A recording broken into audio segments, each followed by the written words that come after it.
ಜೊತೆ ವಿಧಾನ ಪರಿಷತ್ ಸದಸ್ಯ ಸಿಟಿ ರವಿ ನಿಮ್ಮ ಮದ್ದೂರು ಚಲೋವನ್ನ ಡಿಸಿಎಂ ಡಿ ಕೆ ಶಿವಕುಮಾರ್ ನಿಮ್ಗೆ ಏನು ಕೆಲಸ ಇಲ್ಲ ಅನ್ನೋ ರೀತಿಯಲ್ಲಿ ವ್ಯಂಗ್ಯ ಮಾಡಿದ್ದಾರೆ. ನಮಗೆ ಅಪಾಯವನ್ನ ಗ್ರಹಿಸುವ ಸಾಮರ್ಥ್ಯ ಕೊಟ್ಟಿದ್ದಾನೆ. ಪರಿಸ್ಥಿತಿ ಏನು ಅಂತ ನಾವು ನೋಡಿದ್ದೇವೆ. ಕೆಲಸ ಮಾಡಬೇಕಾದವ್ರನ್ನ ಎಚ್ಚರಿಸೋ ಕೆಲಸ ನಮಗಿದೆ. ಕೆಲಸ ಮಾಡಬೇಕಾದವರಿಗೆ ಕೆಲಸ ಮಾಡುವಂತೆ ನೋಡಬೇಕಾದ ಜವಾಬ್ದಾರಿ ನಮ್ದಿದೆ. ಇವತ್ತೇನು ನಿಮ್ಮ ಚಲೋದಲ್ಲಿ ಏನೇನು ಕಾರ್ಯಕ್ರಮ ಮಾಡ್ತಿದ್ರು ಮಾತಾಡ್ತೀನಿ. ಇದಿಷ್ಟು ವಿಧಾನ ಪರಿಷತ್ ಸದಸ್ಯ ಸಿಟಿ ರವಿ ಮಾತುಗಳು. Camera Manjunath Kiran Hanika TV9 Mandya.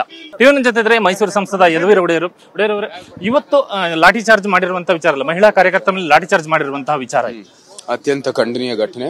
ಕ್ರಮ ತಗೊಳ್ಳೋದಕ್ಕೆ ಮತ್ತೆ ಅವ್ರ ಪರವಾಗಿ ನಿಲ್ಕೊಳ್ಳಕ್ಕೆ ಇವತ್ತು ಹೋರಾಟ ನಡೀತಾ ಇದೆ. ಇಲ್ಲಿ ಕೇವಲ ಹಿಂದೂ ಕಾರ್ಯಕರ್ತರ ಮೇಲೆ ಪ್ರಕರಣವನ್ನು ದಾಖಲು ಮಾಡಲಾಗಿದೆ ಅನ್ನುವಂಥದ್ದು ಆರೋಪ ಇರುವಂತದ್ದು. ಇವತ್ತು ಅವರು ದಾಖಲೆ ಮಾಡಿರೋದು ನೀವು ಎಲ್ಲರೂ ನೋಡಿದೀರಾ. ನಾವು ನಮ್ಮ ಹೋರಾಟವನ್ನು ಮುಂದುವರಿತೀವಿ. ದಯವಿಟ್ಟು ಒಂದ್ ಸ್ವಲ್ಪ ಟೈಮ್ ಕೊಟ್ಟರೆ ನಾವು ಕೂಡ ಬಂದು ನಿಮ್ದೆ ಮಾತಾಡ್ತೀವಿ. ಆರೋಪಿಗಳನ್ನ ಬಂದ್ರೆ ಮಾಡಿಲ್ಲ ಅನ್ನುವಂತ ವಿಚಾರ ಇದೆ. ಸ್ಪಷ್ಟವಾಗಿ ಅಲ್ಲಿಗೆ ಹೇಳ್ತೀವಿ, ಬನ್ನಿ. ಇದಿಷ್ಟು ಮೈಸೂರು ಸಂಸದ ಯದುವೀರ್ ಒಡೆಯರ್ ಮಾತುಗಳು. ಕ್ಯಾಮರಾಮನ್ ಮಂಜುನಾಥ್ ಜೊತೆ ಕಿರಣ್ ಹಣಿಕ TV9 ಮಂಡ್ಯ. TV9 ಜೊತೆ ಇದ್ದಾರೆ ಬಿಜೆಪಿ ರಾಜ್ಯಾಧ್ಯಕ್ಷ BY ವಿಜೇಂದ್ರ. ಇವತ್ತಿನ ನಿಮ್ಮ ಮದ್ದೂರು ಚಲೋ ಏನೇನ್ ಮಾಡ್ತಾ ಇದ್ದಾರೆ ನೀವು? ಇವತ್ತು ಮದ್ದೂರಿನಲ್ಲಿ ಮತ್ತೆ ಸುತ್ತಮುತ್ತಲ ಗ್ರಾಮದಲ್ಲಿ ಹಿಂದೂಗಳು ವಿಶೇಷವಾಗಿ ಬಹಳ ಆತಂಕದಲ್ಲಿದ್ದಾರೆ.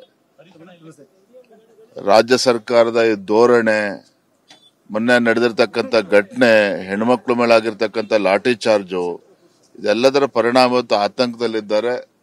ಇವತ್ತು ಹಿಂದೂ ಸಂಘಟನೆಗಳಲ್ಲಿ, ಹಿಂದೂ ಕಾರ್ಯಕರ್ತರಲ್ಲಿ ಒಂದು ವಿಶ್ವಾಸ ಮೂಡಿಸುವಂತ ಕೆಲಸ ಇವತ್ತು ಆಗ್ಬೇಕಾಗಿದೆ. ಇವತ್ತು ಕಾನೂನು ಸುವ್ಯವಸ್ಥೆ ಕಾಪಾಡುವಲ್ಲಿ ರಾಜ್ಯ ಸರ್ಕಾರ ಸಂಪೂರ್ಣವಾಗಿ ವಿಫಲ ಆಗಿದೆ. ಎಲ್ಲದ್ರ ಬಗ್ಗೆ ನಾವು ಅವ್ರನ್ನ ಜೊತೆ ಚರ್ಚೆನೂ ಕೂಡ ಮಾಡ್ತೇವೆ. ವಾಸ್ತವ ಸತ್ಯವನ್ನು ಕೂಡ ಅರ್ಥ ಮಾಡ್ಕೊಳ್ತಕ್ಕಂಥ ಕೆಲಸ ಮಾಡ್ತೇವೆ. ಭೇಟಿ ಮಾಡ್ತೀರಾ? ಎಲ್ಲ ಮುಖಂಡರು ತೀರ್ಮಾನ ಮಾಡಿದ್ದಾರೆ, ನೋಡ್ಕೊಂಡು ತೀರ್ಮಾನ ಮಾಡ್ತಾರೆ. ಆರೋಪಿಗಳನ್ನ ಮತ್ತು ಪೂರ್ಣ ಆರೋಪಿಗಳನ್ನ ಬಂಧನ ಮಾಡಿಲ್ಲ ಅನ್ನುವಂತ ವಿಚಾರ ಇದೆ. ಯಾರು ಕಲ್ಲೆಸ್ತಿದ್ದಾರೆ ಅವ್ರ ವಿರುದ್ಧ ಯಾವುದೇ ಒಂದು ಕ್ರಮವನ್ನ ಕೈಗೊಂಡಿಲ್ಲ. ನಾಮಕ್ಕೂ ಅಷ್ಟೇ ಅವ್ರ ವಿರುದ್ಧ FIR ರಿಜಿಸ್ಟರ್ ಮಾಡ್ತಾರೆ. ಒಂದ್ ತಿಂಗಳಾದ್ಮೇಲೆ ಬಿಡುವಂತ ಕೆಲಸನೂ ಕೂಡ ಇದೇ ಸರ್ಕಾರನೇ ಮಾಡುವಂತದ್ದು. ಹಂಗಾಗಿ ಯಾರಿಗೂ ಕೂಡ ಸರ್ಕಾರದ ನಡವಳಿಕೆ ಬಗ್ಗೆ ವಿಶ್ವಾಸನೇ ಇಲ್ಲ. ಯಾರು ಕಲ್ಲು ಹೊಡೆದಿದ್ದಾರೆ ಅವ್ರನ್ನ ಅರೆಸ್ಟ್ ಮಾಡದೇನೆ, ಹೋರಾಟ ಮಾಡಿದವರು, ಶಾಂತಿಯುತವಾಗಿ ಮೆರವಣಿಗೆ ಮಾಡಿದವ್ರನ್ನ ಅರೆಸ್ಟ್ ಮಾಡುವಂತ ಕೆಲಸ ಮಾಡಿದ್ರೆ ಸರಿಯಲ್ಲ. ಇದನ್ನ ನಾವು ಖಂಡಿಸ್ತೇವೆ. ಅದನ್ನ ಥ್ಯಾಂಕ್ ಯು. ನಿಮ್ಗೇನು ಕೆಲಸ ಇಲ್ಲ ಅನ್ನೋ ಕಾರಣಕ್ಕೆ ಬಂದಿದ್ದೀರಿ ಅನ್ನೋ DCM ಅವರ ಮಾತಿದೆ. ಇದಿಷ್ಟು ಬಿಜೆಪಿ ರಾಜ್ಯಾಧ್ಯಕ್ಷ BY ವಿಜೇಂದ್ರ ಅವರ ಮಾತುಗಳು. ಕ್ಯಾಮರಾಮನ್ ಮಂಜುನಾಥ್ ಜೊತೆ ಕಿರಣ್ ಹಣಿಕ TV9 ಮಂಡ್ಯ.